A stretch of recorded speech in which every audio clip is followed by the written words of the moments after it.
Prima edizione di Sardinian Day, manifestazione voluta da Taste of Sardinia. Certificazione di identità che si può avere col vostro QR code.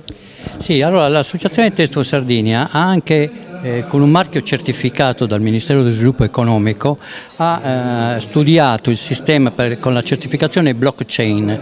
Cosa vuol dire? Che con la certificazione blockchain ogni produttore può certificare la sua filiera produttiva, no? Un vino dalla produzione in campo fino alla lavorazione del vino, fino alla commercializzazione. Questo vale anche per i formaggi, vale anche per l'artigianato sardo, vale per qualsiasi prodotto. E con la certificazione blockchain noi poi dopo diamo un QR code che verrà stampato su tutti i prodotti e quel QR code richiama tutta la filiera produttiva.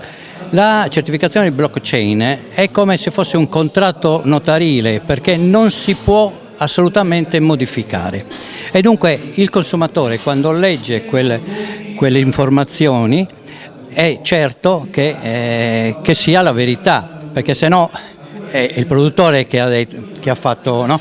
E dunque cosa vuol dire? Che c'è una certificazione di prodotto, c'è una certificazione del territorio dove è fatto, si sa dove è fatto, come è fatto, no? L'azienda che l'ha fatto e tutto quanto. E questo viene utilizzato anche come promozione di marketing territoriale perché è un veicolo per portare la gente a conoscere anche il territorio da dove viene questo prodotto, cosa che nella maggior parte dei prodotti non è possibile sapere.